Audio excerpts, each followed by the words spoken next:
Welcome to the UKOCR Community Podcast, presented by Obstacle Racing Media. Each episode, we'll be talking to race directors, elite runners, weekend warriors, and frankly, anyone else from the UKOCR scene that will talk to us. Here is your host, Alan, aka Muddy Duck. Anywhere in Chicken Town. The bloody scene is bloody sad. The bloody news is bloody bad. Greetings, friends, acquaintances, and anyone else who's happens to be listening. Welcome to another edition of the UKOCR podcast. And this week you have got me. Yes, I'm back. Who's Up team are having a busy weekend. They are off to the World Championships, the FISO World Championships in Gane in Belgium. Unfortunately, I can't be there. I've got to do some work, as always. I've got to edit the podcast. Now, you might be listening to this on a Friday before the World Champs, because I recorded it before the World Champs, or, that's if you're a patron, by the way, or you'll be listening to it after Monday. So it might be a bit strange, listeners, because I'm chatting today with Jamie Gaines, and now Jamie is an adaptive athlete, and he's off to the World, so we chatted before he went, so yeah, this is right over the cover of it, and he tells us a little bit about himself, what his plans are, and things like that. But more importantly, we talk about the British OCR Championships. They're going to be down in Pippingford in October. We talk about that and the para-athlete division. So yeah, we have a good chat. That's coming up in a second. While I'm on with you, I just want to let you know I found an amazing offer. So I don't know if you follow me on Facebook. I hope you do. Or Instagram. But every now and then I post offers.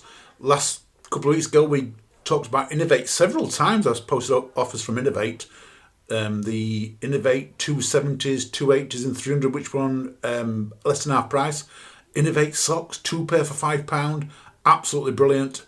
Well, I've got another one for you. So if you're listening to this round about the weekend, go to sportshoes.com, type in Scott. They have got the Scott Kinnabula, I want to call them, which should be $149.99. Last year's colours, $49.99. That's just before they bring out the new seasons. So 66% discount. Yeah, absolute bargain, $49.99. Jump on it. All sizes available as well. And they've got some Scott RC2s, which are what I use. And they are also very, very good. And they're currently $49.99 as well, but there are only limited sizes on that one. Follow us on Facebook. Always posting offers on there. If you use things like Builder, Ice Tubs, on our Instagram, we have a bio when you've got OCR discounts, so it's Linktree, UK OCR discounts. We have lots on there as well, deals and things like that. So let's get on with today's podcast. Here we are, me and Jamie Gaines. Jamie, thank you for joining us on UK OCR podcast, my friend. How are you? How are you feeling? I'm very well, thanks. Yeah, very good. It's I'm a teacher. It's first week back of teaching, so I'm a little bit tired, but pretty excited with the World Championships coming up this weekend. So yeah, I'm pretty good. How are you? I'm good, thank you. What do you teach? I teach maths. Oh, everyone's favourite subject. Have you always been a maths teacher? Pretty much, yeah. It's 5 or 6 years now, so I really enjoy it. I run a department now where we help all of the resit learners, so those that didn't pass the GCSE the first time. So we have about 700 learners that we try and push through to get them the grades so that they can go off and do whatever it is that they want to do in their life. Wow. How, being a teacher and I'm going to come to your impairments in a minute, so do what makes you an adaptive athlete and that. How does that affect teaching? Do you affect into your teaching? Is it something the kids ask about? Is it something you give a speech about? First good day back, I would imagine there's a lot of questions from kids and that, and asking you about it. Yeah. Do you fetch you up, or is it? Yeah, it's interesting. Like, it depends on the age range. You know, I used to teach age sort of 11 up to 18, and the younger ones tend to be a little bit too scared to ask, or you get the ones who are really outgoing and just say, "What happened? You know, tell me a gory story. How did you lose your leg?" But I used to wear trousers all the time, and the kids were quite shocked then when I sort of said I was an amputee. But I used to do assemblies, and now I just walk around in shorts, and students ask or students ignore. It's completely up to them. It's good fun. Wow. I mean, I'm going to ask some questions and tell Sorry to mind my own business if I ask them, but you say you wear shorts and that. Do you walk around on a daily basis like with the blade on, or is it a special leg, or what is it? Because am I right in saying you're below the knee amputee? So is it just below the knee? Yeah, that's right, just below the knee. So I have a spinal cord injury, which is a bit visible, and then I have a below knee amputation as well. So yeah, walking around in shorts all day. I have a hydraulic ankle that I wear most of the time, and then on top of that, I have a running blade which has a foot attachment to it. So I can use either of them, but my preference is the hydraulic ankle because it's a little bit easier to move around class. Wow. And everyone's going to want to know. I mean, how did this happen? Was it a shark bite swimming in the Great Barrier Reef, or somewhere out there? Really, I'm sure you must have some amazing story to tell people. I would have loads of stories I would make up. I was so tempted to make up different stories every time. Sometimes I'm asked 10 times a day how I lost my leg. People crossing the road and say, "What happened?" But unfortunately, it's a really boring story where I effectively just had a really painful foot from the age of 9. I was in a wheelchair full time, and by the time I was 16, I'd already had about 25 operations of trying to solve my chronic pain condition. At the age of 16, I had a spinal cord surgery, so my condition was effectively a nerve pathway problem. So my brain and my foot weren't really talking to one another. And despite structurally there being nothing wrong with my foot, my kind of nerves and my brain were saying there was lots of wrong with it. So I had an operation where they went into underneath my armpits and started snipping away at my spinal cord with the idea that once the spinal cord was severed, it would then regrow in an appropriate way and my foot would be fine. But unfortunately, that just didn't work. So my spinal cord was severed. I lost complete feeling in both of my legs. And unfortunately, it just never regrew. So even to this day, I have pretty much no feeling in either of my legs. And then after fighting with doctors for about 6 years, I eventually had my leg amputated in 2016. And then again in 2017, and then again in 2020. So, my journey to walking, when I first had my amputation, I hadn't walked in 14 years. I hadn't been swimming. I hadn't, done lots of things. The thought of obstacles, mud, water, rain, when you have such a painful foot, it was pretty hell. But here we are, many years later, many obstacle course races later, and running around, getting ready for the World and the British Championships. Wow. Was it? You said you 14 years there without swimming and exercise and things like that. Was it?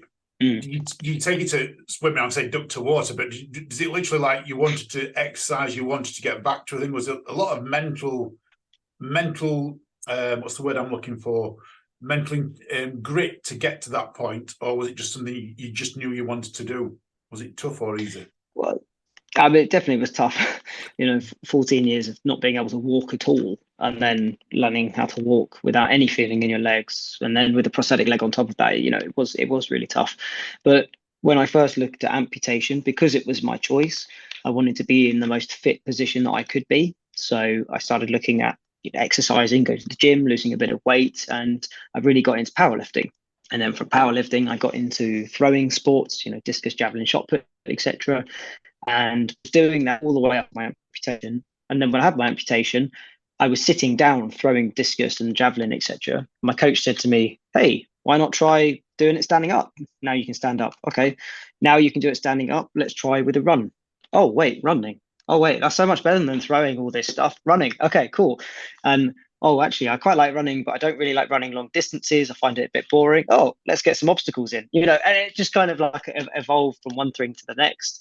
I did my first obstacle race when I was in a wheelchair. Just a friend of mine said, "Hey, let's sign up to do a Tough Mudder." So I was like, "Yeah, all right." No idea what it is, but let's go for it. And I was just hooked from that moment. My first obstacle race took me 8 hours. And the friend that I went with ended up pulling out in the end due to injury, literally at the start line. So I just did the whole thing on my own. And 8 hours later, I had that finished headband and I was hooked. I was in it forever. And 100 Tough Mudder headbands now you've got. What's the total tally? I know you've gone over 100. Do you know what the total tally is? Oh, I've lost count. Once you get over 100, I don't think it. I had that spreadsheet to keep me tracking on that 100 and get that evidence for the lovely golden headband. But I reckon I'm probably tracking between 115 and 125, maybe something in that region. But yeah, I'm not sure. Maybe I should restart my spreadsheet and update everything again. I mean, first of all, before I talk about a bit of Tough Mudder, I mean, we're talking. It's only 7 years ago since you had the amputation. I'm hoping I've got this right. 2016 it happened. Yeah, that's right. Yeah. So the journey, we're not talking about a long journey. We're talking about you've done this in such a short time. You know, there's Yeah. I'm going to use the word able-bodied people who have not reached 100 Tough Mudders in 7 years. I mean, that's an amazing effect. I mean, what year was your first Tough Mudder? Because obviously you had the amputation in 2016. It must have been 2018, 2019, something like that. No, so I actually did my first one before my amputation. Oh, right. Which I think was 2016 or maybe 2015. I'll have to double check, the spreadsheet. But I did a couple before my amputation. And then I had my amputation in September of 2016. And then I started again the next Tough Mudder season. So 2017, I think the first event is May. So that's when I started walking on crutches with a prosthetic leg. And then from walking on crutches to walking without crutches.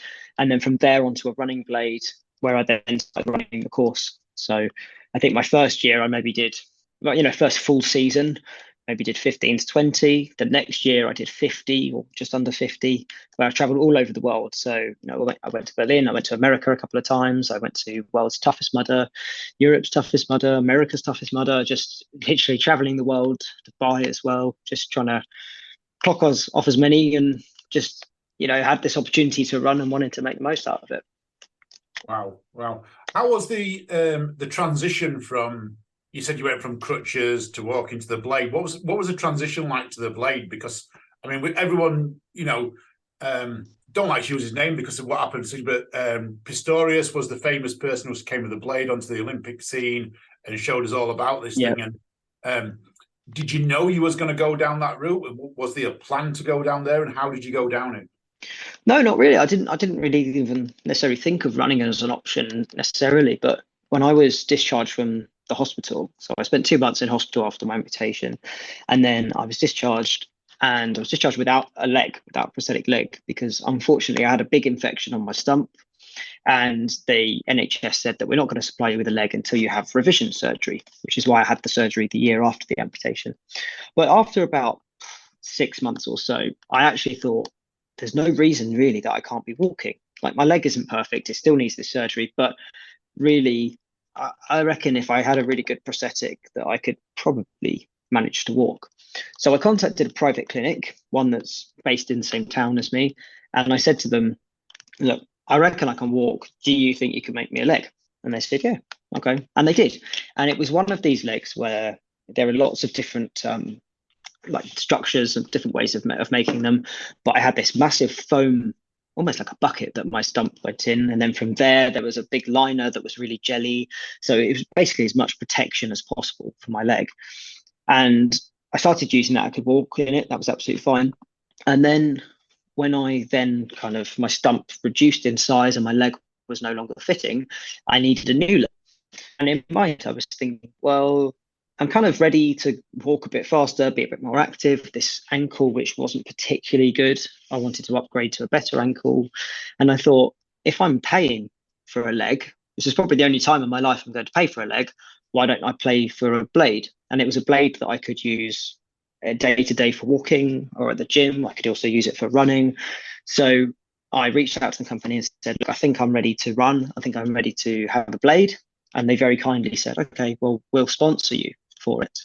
And that sponsorship just opened up a whole avenue for me, just being able to have that blade and being able to have that continued support. And every time my blade broke, because doing obstacle races is pretty hardcore, they were just so supportive and giving me that next leg. And I still have that sponsorship, and I'm really, really grateful for it. It's a fantastic opportunity to have.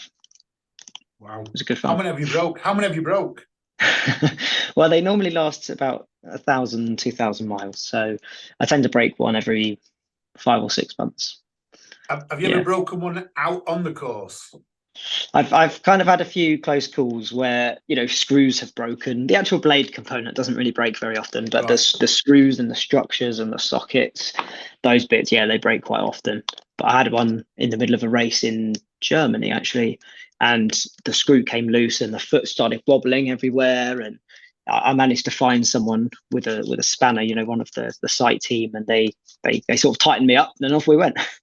Oh wow! But yeah, it's a common occurrence. Like my 75th Tough Mudder, I'd already run 50 odd miles that weekend. I did the Unholy Grail, so that's a 10k Tough Mudder, 5k Tough Mudder, 8 hours overnight, and then was it 12 hours? I can't remember. You're running for a long time, and then 10k the next day. Yeah, and in that last one, my 75th Tough Mudder, my foot was just broken. The socket was flying all over the place, and unfortunately, I had to skip a part of the course just because I couldn't. My leg was about to break, so it was a bit of a frustrating time. But I'd already run 50 miles that weekend, so I felt like it was all right. Wow. And I mean, you've been to world's toughest. I mean, you've done much more than what a lot of tough mudder honks have done out there. I mean, going to the world's toughest mudder, 24 hours. I mean, what's your story over there? How did you well did you do? Do you want to go back? Tell us about WTM, because it's coming up again. Everyone, it's the time of year when we all start talking about it, and yeah. I've got my passport now, so I'm not ruling it out anymore. That's a help. I'm just going to convince everyone else. But what was it like for you going to world's toughest mudder? Oh gosh, it was incredible and horrific at the same time. It was. I felt really quite prepared. That was the year where I did 49 Tough Mudders in the same year. I got my contender status because I got my 50th headband, as it was at the time.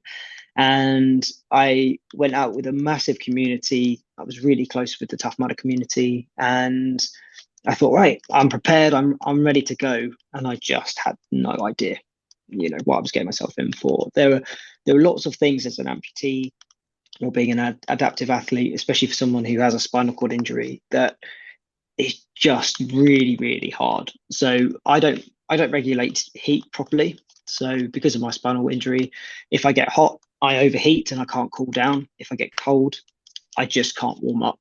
And it was the year where it went down to -4 degrees overnight. And the first year in Atlanta, and I was so cold. I had hypothermia. I fell asleep waiting for my pit crew to get me a hot chocolate, and I took my leg off, and the sweat that was on my stump, I fell asleep with my leg off and woke up to find that the sweat on my stump had frozen over, and I had to crack it to get my leg back on to then go off and run. The blisters that I had on my stump were just horrible. And some races you kind of go, oh well, I've got a blister, but I'll just keep going because I've got a week off, or I don't have to worry about going back to work, or I can go in a wheelchair for a week. And some races you go, it's just not worth it. I'm just going to have to pull out or adapt, or make a difference. So it was just one of those races where the obstacles were fine. They've always been fine. It's just the running and the terrain and the stump. Stumps aren't made to hold up to that kind of mileage and that kind of temperature. So it was really, really hard. Will I do it again? I'm not sure. Undecided at this stage. We'll see. It's a bit difficult, with work, being a teacher, you barely get any time off. So it's really difficult to go during term time. And unfortunately, it's a race during term time. And I've got other races that are priorities at the moment. Are the Education Authority really proactive with you? You say it's hard to get time off. I mean, there's certain events, the World Championship we've got coming up, things like that. Are they supportive in letting you have that extra bit of time off because of the good that you do for para-athletes? Are they really supportive of that? The place that I am at now are really supportive. Absolutely. I just moved to a new position in April, and they're fantastic. They're really, really good. And they very much employed me on the basis of, I have this World Championship race coming up. I've got the trifecta World Championships. I've got the British Champs, which I don't need time off for, fortunately. So I was very open about what that is. But generally, it is really, really hard as a teacher to get time off. So, for example, the 2 days that I'm taking off this week for the World Champs, I have to put in my cover. I have to do all the printing. I have to do all the marking. So I will be, not this weekend because I'm competing, but the following weekend, chasing up on those 2 days that I missed for this week. So it is really quite difficult, and a lot of schools will often make you feel guilty for having a bit of time off. The place where I am are fantastic, but unfortunately that's not always the case everywhere. Awesome. Right, it's good when you get an employer that is really supportive of what you do, because there are, I know, obstacle course racing, everyone will get this, is quite a time-consuming sport. You know, we train 4 or 5 times a week, you know, and that's not just running, that's traveling miles to go to a gym to practice rigs and things like that. And it's very expensive. You know, we've all got to have fairly decent jobs to do it these days. Yes. So yeah, it's good to have an employer that is very supportive of people that do things like that. So yeah. I mean, you're not only OCR and powerlifting you mentioned, you've also, I know because my researcher Ian, good shout to Ian there, has also put on here that you took part in the European Judo Championships. Is that right? Yeah, the World Judo Games I competed in. Yeah, yep. And you're a champion. Am I right in saying you're a champion? I placed second, yeah. So I was ranked number 2 in the world for judo at one stage, yeah. Wow, that is some achievement. That is absolutely. Did you not fancy staying in that and going to the number 1 spot?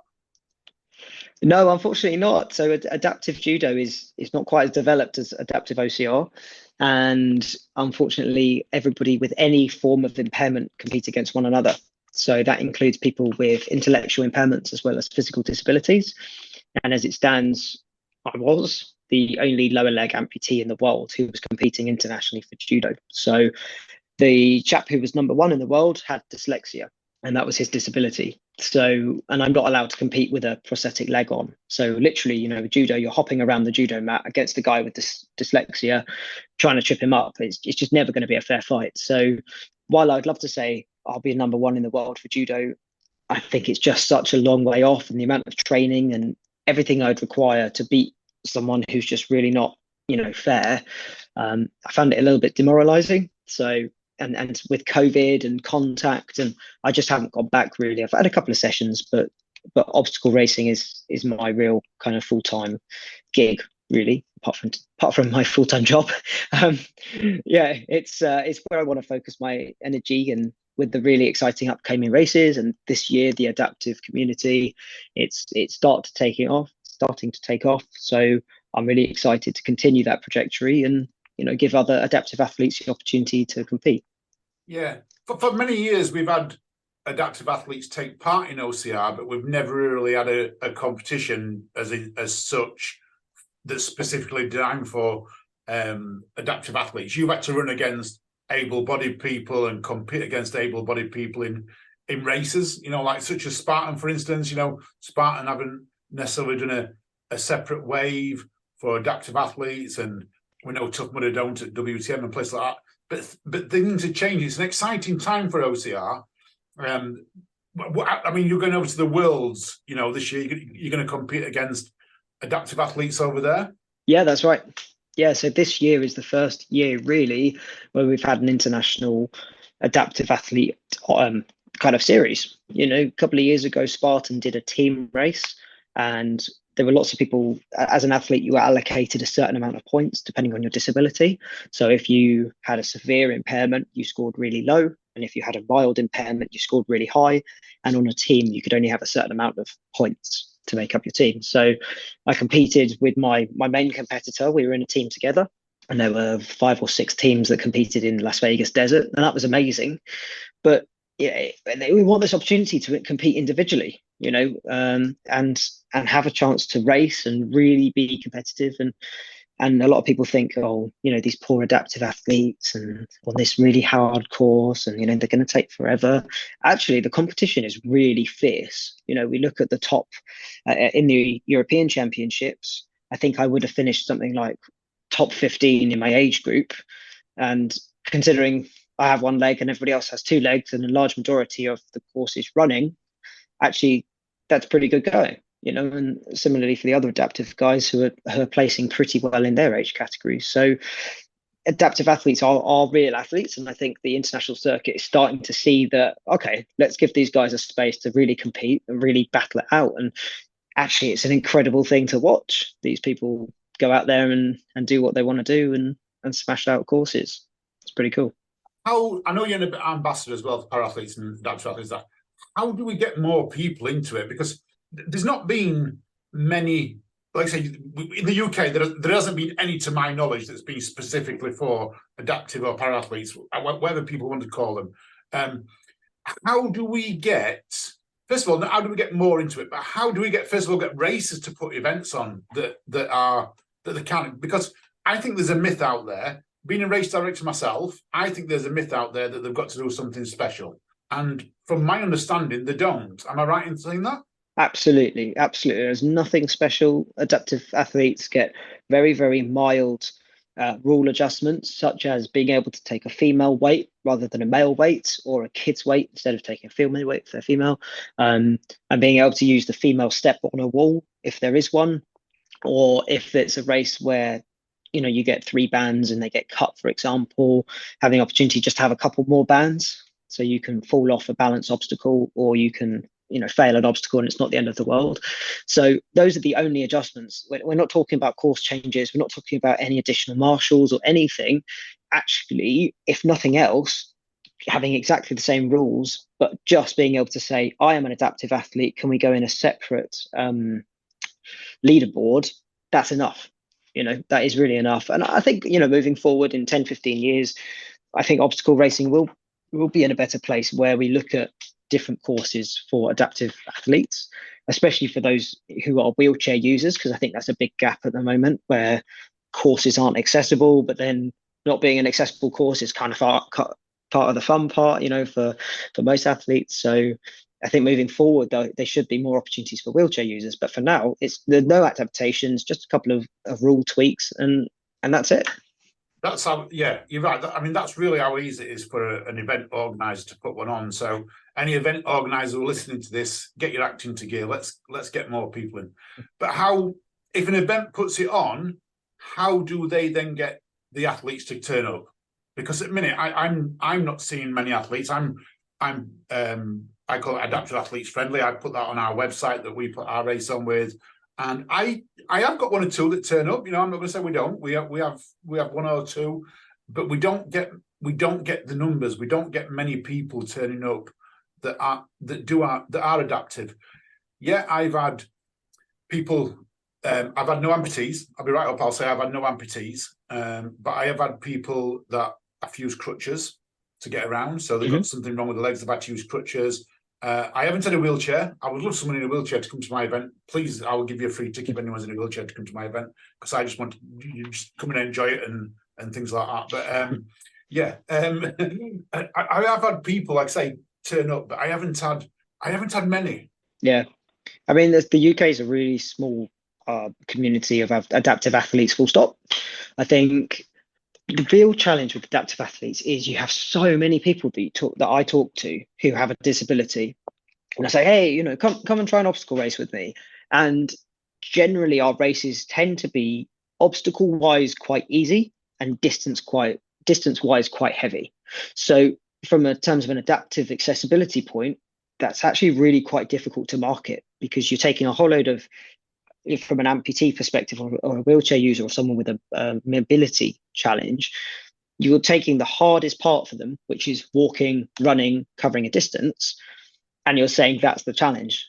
Well, actually, no, that's not what obstacle racing is. Obstacle racing, well, at least in my opinion, is about the obstacles. That's why we do it. We love that brush. We love that community.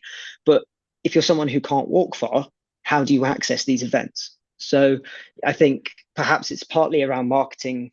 We have this 3K option, we have this 5K option, like an introduction type option.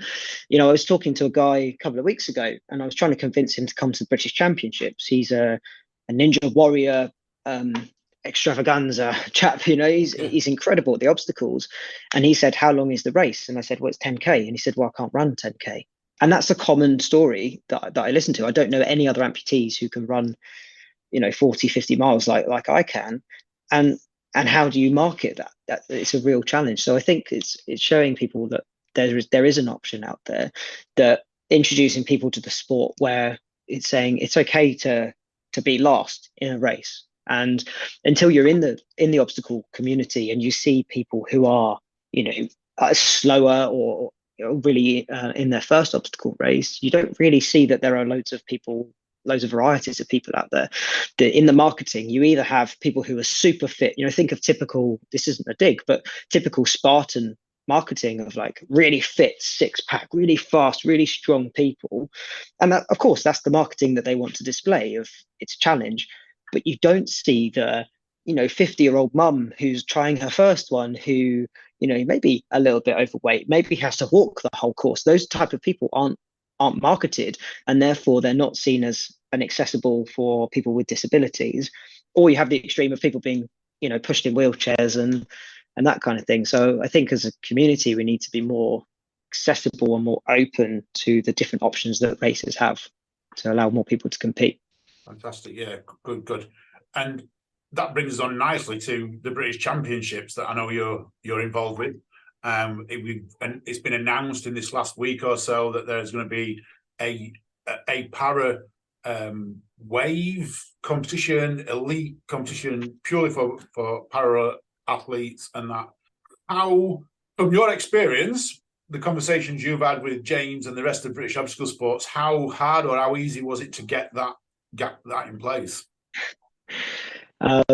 Well, it's. I mean, I tell you what, the whole British obstacle racing community and obstacle sports have been so supportive of para athletes, really have. And I think partly through not to toot my own horn, but my being involved with committee and really pushing it forward. And often adaptive athletes are seen as that kind of second thought, and I really think that they're really keen to move away from that and have para or adaptive athletes really part of that central core. And I really see that, and the values are fantastic, and they're shining through with the integration of para British champs. And in terms of actually integration, I think there are lots of questions around: do we need adaptations? What do we do? How do we do the rules, etc.? But all of those questions have been answered, and now it's just a case of getting everything ready for an amazing race. I'm really excited. Cool. So let's ask some of them questions then, because I know we're going to get people asking, saying, Alan, ask him. You've got to ask him. So earlier on, you talked about when Spartan did the team event, there was two categories. There was the low level, the high level. Are there going to be more categories? Because when I look at the Paralympics, we get L3, L4, A, B's. Yeah, there's lots of different categories in the Olympics. What is the British champs going to be like? So British champs is effectively all adaptive athletes against everybody else. That is how it is at the moment. So in terms of adaptive numbers, we're talking about probably 10 athletes at the moment in the UK. That's why I'm really trying to boost it. We want more athletes. So even if you're an adaptive athlete who can't run 10k, you can walk 10k or you can wheel 10k, please get involved, because we want your name, we want you to be listed. And so far I'd say at least half of those competitors can't run the whole course, and athletes are messaging me saying, I still can't do a pull-up, or I can't do a rope climb, or I can't do this. Actually, that's absolutely fine. Just come have fun, compete. And you never know, you might actually get a medal. But moving forward, if we have enough athletes, we actually have enough categories. We have sort of 5 base categories. So we have visual impairment. So anyone with a visual impairment will go into the visual impairment category. We have wheelchair category, and then we basically have 2 other main categories, one being an upper limb impairment and the other being a lower limb impairment. And then those 2 categories are split into 2 subcategories. So upper limb impairment is for anybody who might be missing a hand or an amputation up to their elbow. So that's sort of one category. And those athletes are able to grab something under their armpit. So if you think they can sort of put their arm over a bar and trap it with their armpit, you can use both of your armpits. That's the distinction. Yeah. And the other type of athlete is someone who can't use both of their armpits. So like a brachial plexus injury or some kind of form of paralysis on one side or lack of movement. Those are kind of those 2 upper limb impairments. And then we have lower limb impairment, which is separated into, this isn't the official terminology, but it's basically those who can run and those who can't run. So, if we're talking about people who have to walk with 2 sticks, they'll be in one category, versus running on a blade, they'll be in a separate category. So But it's not as distinct as that. So obviously I have a spinal cord injury, so I don't have any feeling in my legs. So I go in the more impaired category, whereas somebody who just, and I don't mean just in a bad way, but just have a amputation will be in a different one. So that's kind of the dream, really, is to have all of our categories filled. Until we reach that point, it's just every adaptive athlete against every other adaptive athlete, with top 3 prizes for female and top 3 for male as well. Fantastic. Just talking on the visual impairment thing though, if someone is visually impaired, like very much like the Olympics and that, are they allowed to run with someone that helps them through that? Yeah, absolutely. Yeah, there are certain rules about where they can help, where they can't help. Absolutely. Yeah. And along with the wheelchair athletes, there are also spaces for people with short stature as well. So again, and those athletes are also able to have someone to run with them, purely to enable them to, lifting to get on top of the obstacle, or to the obstacle, and then safely down as well. So technically, every adaptive athlete is able to have someone run with them. So even an amputee, for example, with a prosthetic, is able to get help, and that is purely if they would like to remove their leg to go through the obstacle. That person is just there to take the leg to the other side of the obstacle, so it's there for them. So every adaptive athlete can have someone with them, but obviously they can't shove them over the obstacle. They're only there to support their disability. That'd be a bit mean, wouldn't it? Yeah, get over. Throw over, get over. Yeah, I'd love that if someone would help me get over obstacles. At my age now, I'm finding it harder and harder. You talked earlier about some rule changes at some events. Are there going to be rule changes to the normal rules in the British Championships? You talked earlier about maybe extra bands and things like that. Is there anything that you can tell us today? Yeah, so the rules are basically the same. The only difference is that at the moment, this is unconfirmed, but this is the plan, is that all adaptive athletes will wear some form of identification to show that they're a para-athlete. This is so that those with invisible disabilities and visible disabilities are even.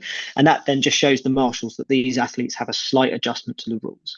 So those adjustments are like I said before. So any male athlete can use a female weight. So that's things like Atlas stones, Hercules hoist, that kind of thing.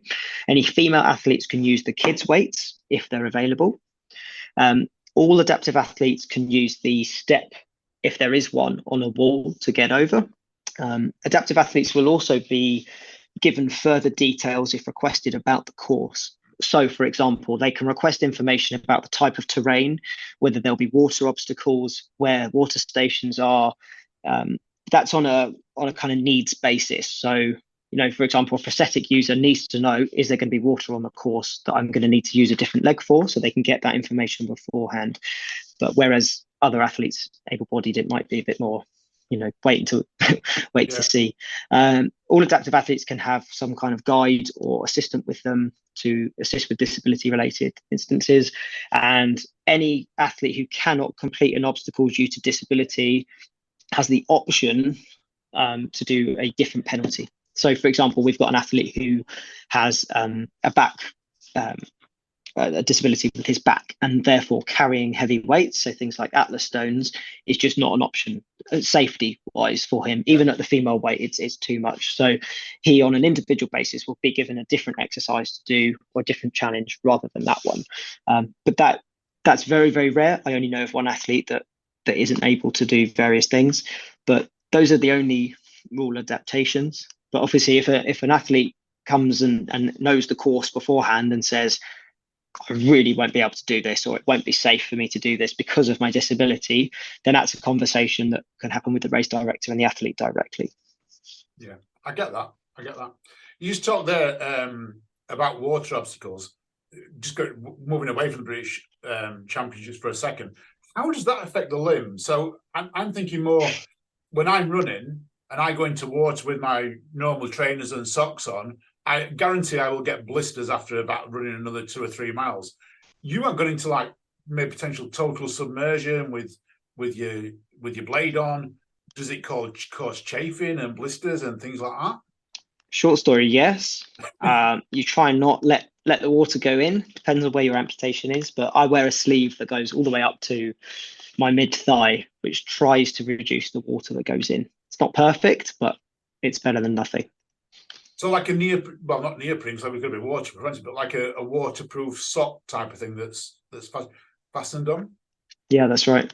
Yeah, effectively. Yeah, it's just a sleeve that goes from the socket all the way up to my mid thigh and keeps it kind of watertight. But then it also restricts your movement in the same way. So, I can't. Let's say most people can bend their knees to 90 degrees. I can't do that. I can only do maybe 30 degrees. So, you are restricted, but then you're also waterproof. So if there's no water on the obstacle, I'd rather not wear the sleeve. So, it's having that knowledge beforehand. And I will wear a different running blade depending on whether it's a road race or or a trail race, or what type of terrain it is. If it's lots of pebbles, I'll use a different leg. If it's grass with lots of roots, I'll use a different leg. So you need to know and need to plan. It's a lot of packing. So am I right in thinking you would wear a normal shoe on one foot and then you get your blade on the other?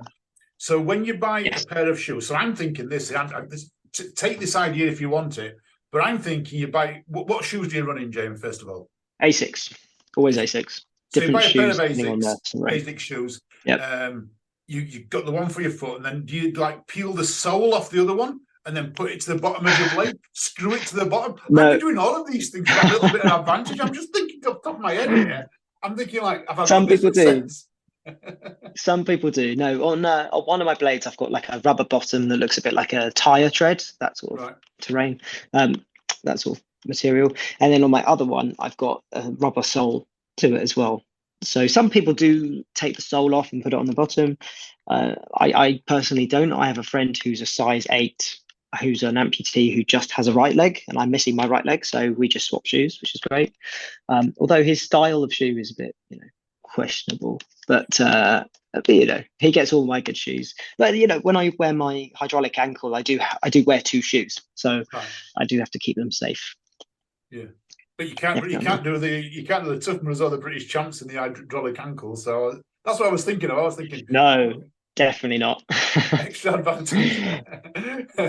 Yeah. Coming back to the British Championships then. So do you know what waves you're going to be in? Are you going to be going out after the age groups, before the age groups? Are we going that far into detail yet? So I believe the idea is for us to go out before the juniors. That's how it normally works out. So, or we go straight after the elite. Depends on, we're talking about small numbers, though that logistic side is yet to be confirmed. But it's all about kind of numbers and where it fits. And I think with the adaptive athletes that we've got, with a lot of them being unable to run the distance, I think it would make sense to go a little bit earlier in the day, just to make sure we're not the last athletes on course. But that's yet to be confirmed.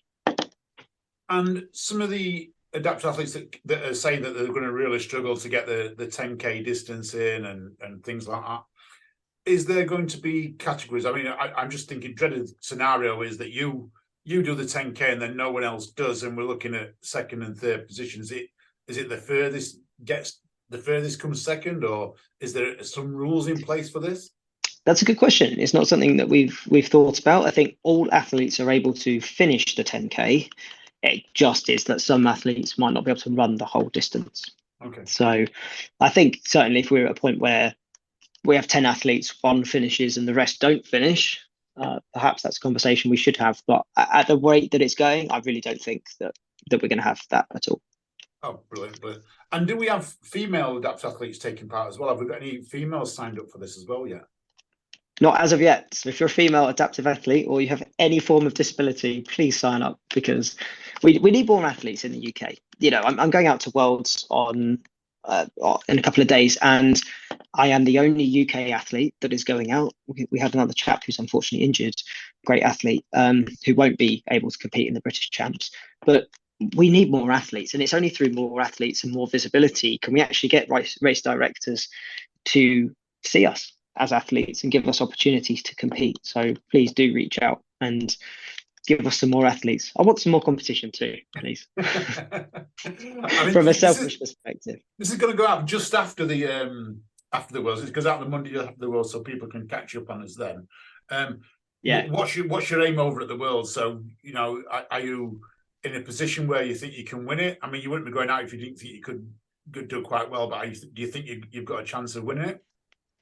So I competed at the European Championships, and out of those 2 races, I won the 3K. So I came first, gold medal, by about 6 minutes, a difference between myself and second place. And in the 15K option, I decided to just run it with my main competitor, and I gave him the first position. We had a sprint finish for the cameras, really. That was it. But I'm feeling quietly confident, but I also don't know who else is going to be there. I've got 4 races that weekend, so 3K I'm feeling confident, but not too cocky. The 14K I'm feeling okay about. See how my injuries hold up. The 100 meter will be the first time I've ever raced in a 100 meter race, and I have no idea what to expect, but I've had a little bit of a practice of the ninja steps that I was worried about. And then the team race, well, I think that's anyone's game, really. We'll see what that's like, but it'd just be great to compete in a team, and to actually come back with 4 finishers medals. What colour those medals will be, we shall see, but I'd like at least 1 gold. That's the plan. Do you know at what level the athletes are from Australia and the States and some of the other countries that are non-European? Do you know what level they're at? Not at the moment, no. I mean, in terms of adaptive athletes competing at the Worlds, we have between 10 and 15 male athletes. So I've done a little bit of stalking, a little bit of healthy competition stalking. And, we're still not at a stage where it's completely fair. We've got one chap with a visual impairment, and we've got one guy who's missing a couple of fingers. That's his disability. And, we're all competing against one another. So I think this weekend will be the first real test to see how it works. And, if not, it'll just be a whole load of good fun and a good way to open up more avenues. This is just the start for adaptive athletes. The British champs this year, if we get enough people involved, then I'd love to think about next year, get at least 10% growth every year, so that, by the time I'm long and gone, it would just be part of everyday kind of integration of obstacle sports. That's the plan. Hopefully, I would like to see, and I've spoke to British Obstacle Sports about this in the past, that eventually we, in the UKOCR series, we don't have male, female, masters male, masters female. We have adaptive athletes male and adaptive athletes female as well, in even going down to the categories. But we just need the numbers to turn up, and when you're only getting 2 and 3 to a race, it is quite hard to run a race series with those minimum numbers. It would be great if we could get 10 to 20 at every race, and I guess that's absolutely. the aim for everyone, isn't it? Yeah, definitely. Even if a race, there's a way of saying, if you are an adaptive athlete, come to the information desk and we'll rank you if you want to be ranked. I think even that as a start, literally no registration difference. No, I'm talking about small races, local race. Come on, and we'll rank you, and we'll give you you don't even need a bronze, silver, or gold necessarily. We'll just rank you, so you've got an idea of where you sit. I think would be a good start, because that doesn't take anything apart from someone literally being on an information desk saying, "What's your name? What's your number? And what's your disability?" That's it. I think the first stage is let's get registration sorted, and we have a little tick box on there that turns around and says, "I'm an adaptive athlete." That would take nothing for any of these registrations to be done. That's your first stage, and then because that's where they take all the finish times from. So when all the race chip timing systems, they take it from whatever data's put in at registration. So you just have another column in there that says adaptive athlete, and it would easily rank them. Yeah, it definitely needed a definition though, because I think people would, they think, oh yeah, I have to adapt. I have to wear different trainers for this race. The amount of people. Yeah. But your first ever OCR, before you had the amputation, what trainers did you wear? Because I always find this funny. Was you aware what an OCR was at Tough Mudder, or did you go out in some Adidas Gazelles or something similar? Come on, tell me what you went out in. I tell you what, I wore a cotton t-shirt, I can tell you that. And mistake number one. But I had them printed because when I had my foot, nobody could touch it. So it was so sore and purple. So I got printed. It was like a green t-shirt, and I saw when on one of my first Tough Mudders, I saw someone had like orange hair. So I thought, I'll do that. I'll turn my hair orange, the spray paint. I'll turn my beard orange, and it was a big beard at the time. and I had a green T-shirt that said "Don't touch my foot," something like "I'll eat you" or something, and so people could try, because that's what you do. You're going up a wall, and then people say, "Oh, I'll push you up," and that was like my worst nightmare. So I was so obsessed about not don't touch my foot. But to answer your question, I wore a pair of A6 Fujichibuku. It was probably like 3s back then. Oh, Yeah, wow. I was. So you're still pretty into the trailer shoes back then. Oh, I like it. I don't know why, because I wasn't walking in them.